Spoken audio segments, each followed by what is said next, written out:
Ya, Assalamualaikum warahmatullahi wabarakatuh. Ini episode ke-10 dari seri Pilot Bangsa. Pada tahap ke-10 ini saya sebenarnya sangat stres, sangat sedih, sangat tertekan oleh keadaan di sekitar saya. Jadi ini manusia ini gimana sih, saya ngelihat ini mau ada COVID, mau ada wabah sedunia, mau yang mati berjuta-juta, tapi pantang mundur, terus memfitnah, terus bertengkar, terus ghibah, terus menista satu sama lain, terus membuli satu sama lain. Ada COVID, nggak ada COVID, ada wabah mendunia, ada gunung meletus, nanti akan ada tsunami, nanti akan ada tanah longsor, akan ada gempa, ada macam-macam. Tetap manusia zoluman jahula, pandirnya dungu sedungu-dungunya, terus melakukan amarah bisu. Jadi selalu menuruti dorongan-dorongan untuk menciptakan keburukan dan kerusakan di antara mereka. Nah, di puncak saya stres itu, kalau saya sebut manusia itu mungkin bisa umat manusia sedunia, bisa bangsa Indonesia, bisa sebagian dari bangsa Indonesia, bisa kelas tertentu, segmen tertentu. Kalau kita kembali ke persentase 10, 80, 10 kemarin, ya itu bisa berasal dari 10 yang pertama, bisa dari 10 yang kedua, bisa dari 80. Karena nanti ternyata konstelasinya bisa saja orang dengan kualitas 10 yang kedua, tapi dia berada di tataran 10 yang pertama. Atau orang yang punya kualitas 10 pertama ini malah tidak berfungsi apa-apa karena ditaruh di 10 yang terakhir. Nah, yang 80 ini campuran antara 10 yang kualitatif dan 10 yang bawah yang tukang kisruh itu. Nah, di tengah-tengah itu semua saya didatangi Sabrang tadi pagi dan dia bilang mau mantu. Saya bilang, "Lu kowe iki arep mantu sopo?" Dia bilang, "Bukan siapa tapi apa." Lah, saya kan punya cucu 2 masih kecil-kecil dan tidak mungkin Sabrang mantu anaknya. Maka saya tanya, mantu apa? Mantu itu artinya menikahkan atau mengawinkan, dan jawaban Sabrang itu sangat merupakan kegembiraan saya, kebangkitan hati saya dan rasa syukur saya. Nah, biar Sabrang, yang mau dikawinkan oleh Sabrang ternyata adalah ide besar dari stakeholder bangsa Indonesia yang namanya revolusi mental, itu dijodohkan dan dikawinkan dengan revolusi akhlak, yang kedua-duanya berasal dari puncak kepemimpinan bangsa Indonesia. Yang satu dari Amirus Sya'bi, itu artinya pemimpin suatu bangsa, yang satunya dari Imamul Mujahidin, yaitu pemimpin para pejuang. Nah, ini Sabrang ingin mengawinkan itu sebagai satu formula perjodohan zaman yang menurut dia sangat bagus dan saya bergembira. Sekarang Sabrang, saya mohon menjelaskan mengenai mengawinkan antara ide revolusi mental dengan revolusi akhlak. Oke. Sebenarnya kalau kalimat saya akan mengawinkan itu posisinya terlalu membesarkan saya lah, tapi ini kita berandai-andai kalau terjadi perkawinan itu, ya, apakah bukan Sabrang atau saya yang mengawinkan, tapi pokoknya terjadi perkawinan antara dua ide besar yang dahsyat itu kan gitu. Ini kan ada sekarang sepertinya ada arus besar yang mencoba dibuat sebagai yang disebut sebagai revolusi akhlak itu tadi, dianggap sebagai counter dari revolusi mental gitu. Tapi kalau kita melihat latar belakang, paling belakang dulu, yang mengusulkan revolusi mental dan yang mengusulkan revolusi akhlak, ini kan dua-duanya dasarnya ya cinta sama Indonesia ini. Yang satu ngusulin revolusi akhlak, satu ngusulin revolusi mental. Dua-duanya cinta sama Indonesia. Dan kalau kita lihat sifatnya, revolusi mental dan revolusi akhlak itu tidak berlawanan juga. Mau diadukan hanya pada komplementer. Tumbuh ketemu tutup kalau bahasa Jawa. Itu sangat.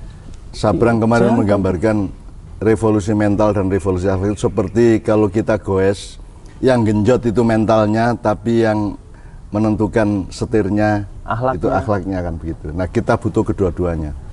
Ini lepas dari kepemilikan siapa yang punya narasi akhlak, narasi mental ya, tapi bahwa gagasan mental dan gagasan akhlak itu Di sini berlaku yang... berlaku apa yang di set upkan oleh Sayyidina Ali bin Abi Thalib, undur makola wala tandur mangkola.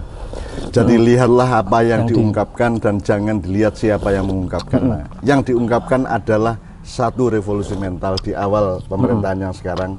Yang satu lagi, kemudian sekarang ini ada revolusi akhlak, dan menurut saya kedua-duanya itu memang saling membutuhkan satu sama lain. Ya saling komplementer, sangat saling melengkapi, dan kalau ini dijadikan landasan sebagai bertabrakan, ini saya jadi bingung posisi cintanya di mana. Kalau sama-sama cinta sama Indonesia, justru dua ini ketika berjalan bareng akan menjadi kekuatan yang tidak yang tidak bisa dihentikan. Ini yang namanya manusia Indonesia seutuhnya.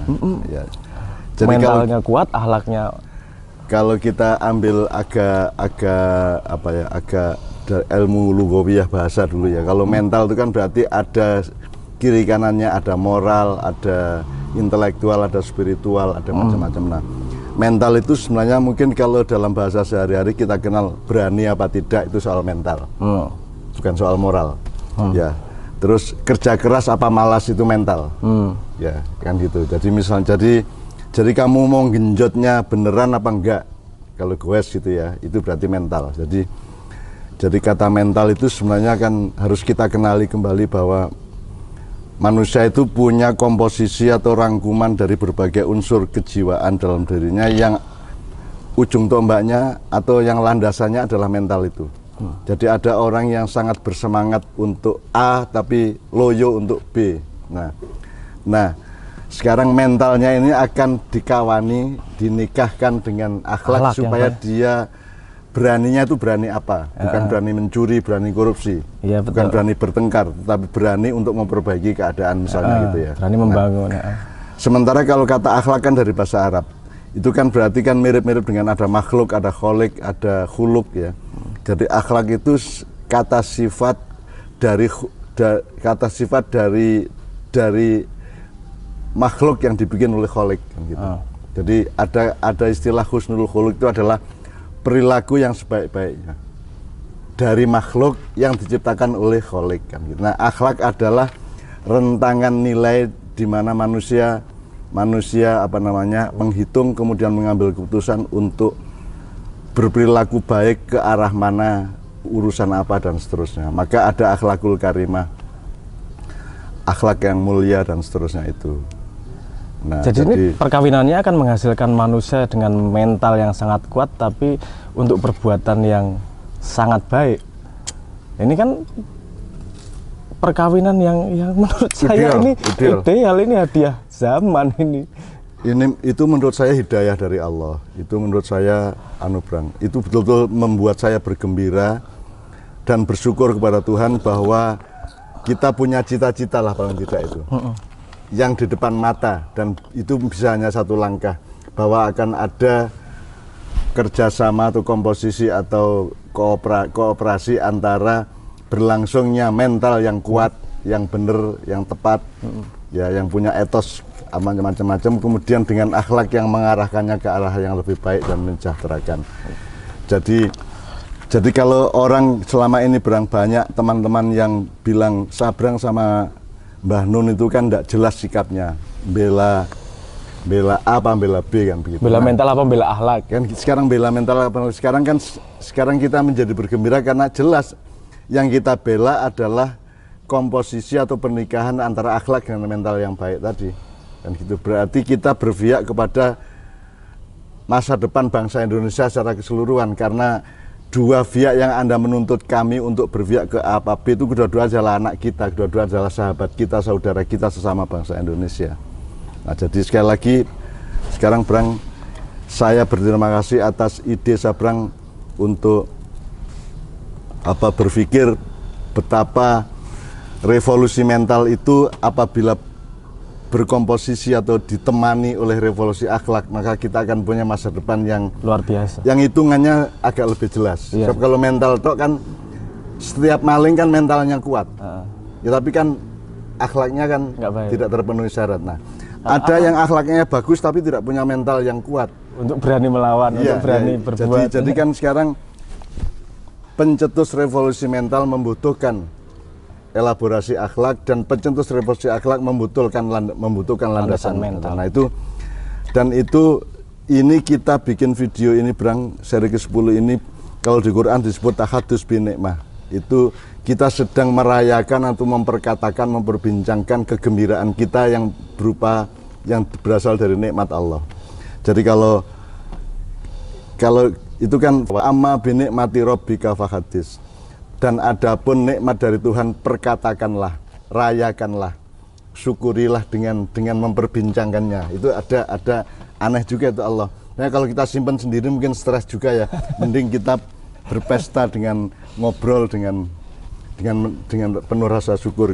Nah kalau saya Brang, kalau saya lihat kembali di Al-Qur'an, itu kalimat wa amma bi nikmati rabbika fahadis itu kan di surat Ad-Duha. Jadi wadduha wal laili idza saja ma wadda'aka rabbuka wa ma qala walal akhiratu khairul laka minal ula walau sawfa yu'tika rabbuka fatardo alam yajidika yatiman fa'awa wajadaka dholam fa'ata wajadika a'ilam fa'agna fa'amal yatima falatakar fa'amal sa'ila falatanhar wa amma bi nikmati rabbika fahadis. Jadi kalau saya mempelajari bahwa ini berada di surat Ad-Duha, itu juga kagum juga sama Allah nih, gembira juga. Karena dimulai dengan wadduha, demi waktu duha. Duha itu kira-kira ya jam 6 ke atas sampai jam 10-an lah. Jadi pagi hari. Pagi hari. Cerah-cerahnya waktu, cerah-cerahnya cuaca. Kemudian tiba-tiba Allah nyuruh kita ke belakang untuk menghayati malam yang sunyi, malam yang senyap. Jadi kalau kamu ingin menikmati sesuatu yang bright, sesuatu yang terang, kamu juga jangan lupa kamu harus punya kuda-kuda dari masa silam, dari yang sebelumnya, yaitu ada penghayatan terhadap kesunyian, terhadap kontemplasi, terhadap meditasi, terhadap tafakur dan seterusnya. Bahwa Allah itu menegaskan bahwa kamu itu kurang apa. Coba kita baca aja Brang. Demi waktu ketika matahari sepenggalah naik ya, dan demi malam apabila sunyi, Tuhanmu tiada meninggalkan kamu dan tidak pula benci kepada kamu. Ini kan membereskan kita.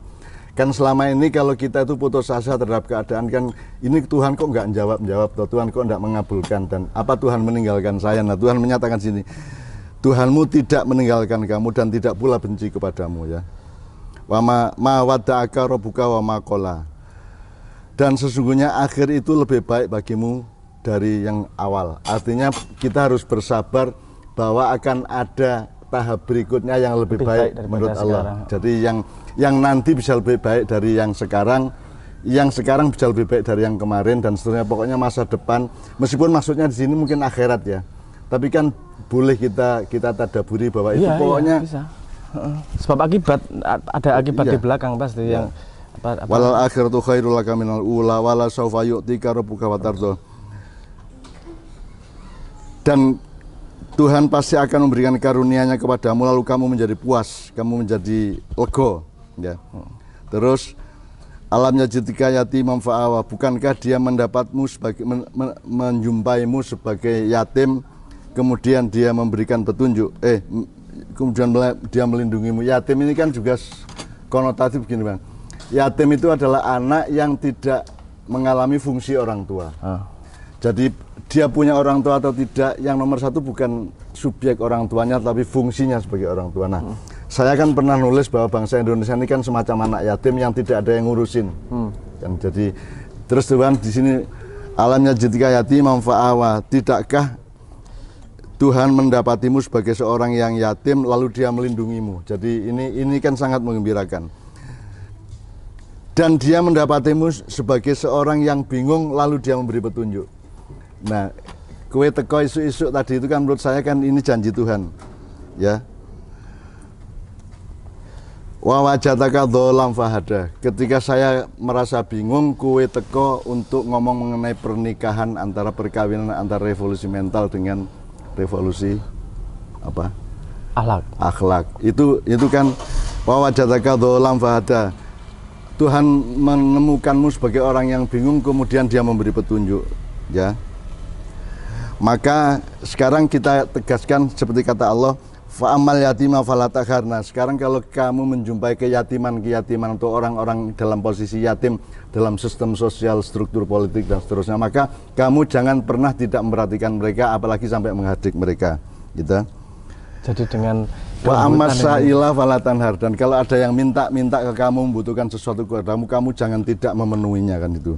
Terus wa amma bi nikmati rabbika fahadits, yang terakhir tadi. Maka dan kalau kamu sudah mengalami nikmat itu datang seperti saya mendapatkan nikmat pagi tadi itu, maka saya wajib untuk fahadits, tahadus bi nikmah. Jadi saya memperkatakannya, ngobrol dengan yang disuruh Tuhan membawa nikmat itu, saya ngobrol sama Sabrang, terus saya termasuk apa namanya, meskipun kita tidak usah ngatur-ngatur nih Brang. Jadi nikahnya revolusi mental sama revolusi akhlak itu kita nggak usah ngatur-ngatur, nggak usah menteori-teorikan, kita percayakan kepada beliau-beliau, kan begitu.